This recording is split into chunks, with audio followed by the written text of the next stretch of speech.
Welcome back नाज़रीन। मैं हमेशा बात करता हूँ कराची शहर के अंदर लैंड माफिया हो या कब्ज़ा माफिया हो, ज़मीनों पर कब्जे किए जाते हैं, फिर बिल्डिंग्स बना दी जाती हैं 80 गज पर 60 गज के ऊपर, बड़ी बड़ी बिल्डिंग्स। लेकिन इदारे क्यों खामोश हैं? SBCA क्यों कार्रवाइयाँ नहीं करता? अब ऐसे ही एक इलाका है कराची का, गुलशन इकबाल कायद आज़म कॉलोनी ब्लॉक 4, या फिर मजमूई तौर पर भी बात करूंगा, पहले इस इलाके के हवाले से बात करूँ। ये तस्वीर आपको दिख रही हैं, बड़ी बड़ी बिल्डिंग्स बना दी गई हैं और इन बिल्डिंग्स के कोई पुरसाने हाल नहीं है, ना तो नक्शे पास हैं, ना इनके जो है वो डायरेक्टर्स को पता है कि बिल्डिंग कैसे बन गई है, बल्कि डायरेक्टर्स को पता है लेकिन अंडर द टेबल मामला चलते नजर आ रहे हैं। अगर डायरेक्टर सिंध कच्ची आबादी के बात कर ली जाए तो उनके खिलाफ जो है वो करप्शन चार्जेस भी हैं, तमाम मामलात भी हैं, अदालत भी कूद चुकी है, लेकिन फिर भी ये काम होता हुआ नजर आ रहा है। तो ये इनकी नाक के नीचे काम हो रहा है, ये कैसे काम हो रहा है, उस पर थोड़ी सी तफसीली बात कर लेते हैं। तजियाकार हमारे साथ इस वक्त लाइन पर मौजूद है वजाद आबदी साहब। वजाद, जानना चाहूंगा, ये डायरेक्टर सिंध कच्ची आबादी, क्या इनको नहीं पता कि ये गुलशन इकबाल कायद आज़म कॉलोनी के अंदर ये जो बिल्डिंग्स बन रही हैं कैसे बन रही हैं? ये वजाद जी, अस्सलाम वालेकुम बिलाल भाई। मुस्तकिल ये कोई पिछले 1 साल से गुलशन इकबाल ब्लॉक 4A कायद आज़म कॉलोनी के अंदर गैर कानूनी तामीरात का सिलसिला जारी है, जिसके हवाले से कायद आज़म कॉलोनी की आवाम ने वक्तन फवक्तन शिकायतें SBCA Sindh building control authority के अंदर DC ईस्ट साबिका अहमद अली सिद्दीकी के पास, उसके अलावा ये जो लैंड है ये सिंध कच्ची आबादी के अंदर आती है, इसके डायरेक्टर मौजूदा हैं गनी शेख साहब, इनके पास भी इसकी एप्लीकेशन मौजूद हैं कि कायद आज़म कॉलोनी के अंदर 40 गज, 80 गज और 100 गज के ऊपर हाई राइज बिल्डिंगें बनाई जा रही हैं जो किसी भी हादसे का सबब बन सकती हैं, और ये बिल्डिंगें रात दिन गुजरते ही बन जाती हैं। 2-2 महीने के अरसे के अंदर 6-6 मंजिला बिल्डिंगें तैयार कर दी जाती हैं, जिसको नाकिस मटेरियल के साथ तैयार किया जा रहा है, जिसमें ना कोई इंजीनियर आके इस मटेरियल को चेक करता है, ना कोई नक्शा पास होता है, ना कोई लीज मौजूद है इनके पास।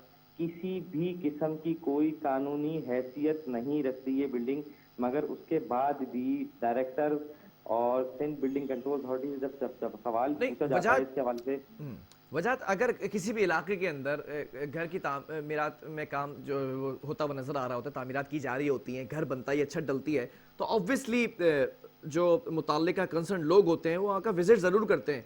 लेकिन ये इतनी बड़ी बड़ी बिल्डिंग्स बना दी गई हैं, क्या इदारों को मालूम नहीं है या इदारे मिले हुए हैं? बिलाल भाई, यहाँ पे जो बिल्डर काम कर रहे हैं, कामरान, इमरान, अमीन और क्या नाम, अयूब नाम के, वो प्रॉपर हफ्ता, जिसको हफ्ता कहते हैं या भत्ता कह लें जी, वो हर छत की भराई के टाइम पे 5 लाख रुपए फिक्स हुआ है, जो डायरेक्टर सिंध कच्ची आबादी गनी शेख को पहुंचाया जाता है। मतलब ये हर छत डलने के ऊपर ये 5 लाख रुपए जो लिया जा रहा है, ये डायरेक्टर साहब को पहुंच रहा है, और ये जो लोग हैं ये अमले के हिस्सा है। बिल्कुल, मतलब पूरा इदारा इसमें इन्वॉल्व है, SBCA का, और दीगर जो डायरेक्टर्स हैं वो इन्वॉल्व हैं। इस पर अभी तक एंटी करप्शन ने छापा नहीं मारा, कोई कार्रवाई नहीं हुई क्या? एंटी करप्शन की जानिब से इस इलाके का विजिट किया जा चुका है, ठीक है, क्योंकि इसके ऊपर मुतअद्दिद पटिशन फाइल की जा चुकी है इलाका मकीन की जानिब से, जिससे सिंध हाई कोर्ट के बैलिस ने इस इलाके का विजिट किया और सिंध कच्ची आबादी और SBCA को पाबंद किया कि वो इधर जाकर इंक्रोचमेंट करें। मगर अफसोस के साथ कि इतनी करप्शन भर चुकी है हमारे निजाम के अंदर, और हमारा निजाम इतना करप्ट हो चुका है कि वो कोर्ट की आंखों में भी धूल झोंक रहे हैं। नहीं तो कैसे धूल झोंकी जा रही है? क्या अदालत को ये ब्रीफिंग नहीं दी जाती कि ये जो बिल्डिंग्स बन रही हैं 80 गज पर, 60 गज पर, 100 गज के ऊपर, हाई राइज बिल्डिंग बन कैसे रही है? पहले तो सबसे बड़ा सवाल ये, नक्शा पास कैसे हो रहा है? बगैर नक्शे के बिल्डिंग कैसे खड़ी हो रही है? वजात बिलाल भाई, ये कच्ची आबादी है, हाँ, इसके अंदर सिंध कच्ची आबादी का डिपार्टमेंट होता है। ये आबादी लीज नहीं है, अभी तक लीज के ऑर्डर हुए मगर अभी तक इसकी यहाँ के प्लॉटिंग लीज नहीं हुई है, अभी तक लीज नहीं हुए।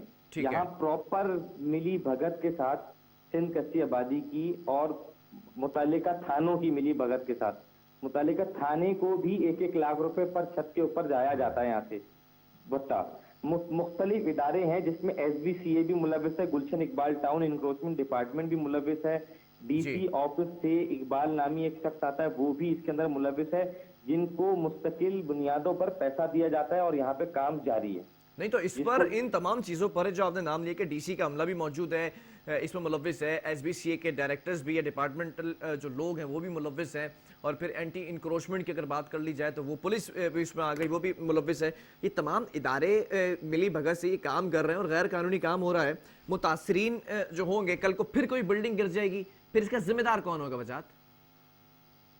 बिलाल भाई, मैं यही आपको बताता चलूं कि पिछले दिनों सुप्रीम कोर्ट ने इसके ऊपर एक्शन लिया था कि मुख्तलिफ कराची के इलाकों में गैर कानूनी तामीरात को रोका जाए। बिल्कुल ऐसा ही है। अफसोस के साथ कि हमारे इदारे उस वक्त तक एक्शन नहीं लेते जब तक ऊपर से डंडा नहीं चलता, और जब ऊपर से डंडा चलता है तो वो कुछ फर्जी इंक्रोचमेंट को गिराते हैं, दिखावा करते हैं, और उसके बाद पक्की इंक्रोचमेंट को छोड़ दिया जाता है।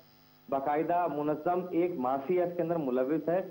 वही माफिया यहाँ भी गुलशन इकबाल की इस कच्ची आबादी को हाई नजर रख के और इसको तामीरात कर रहा है। अभी तक ये किसी भी मीडिया के ऊपर या किसी भी ऐसी अच्छी जगहों पे हाईलाइट नहीं हुई जिसकी वजह से यहाँ पे गैर कानूनी तामीरात तेजी के साथ जारी है। अच्छा, इसमें जैसा आपने नाम बताया कि बराह रास्त डायरेक्टर सिंध कच्ची आबादी जो गनी शेख साहब हैं वो मुलव्विस हैं।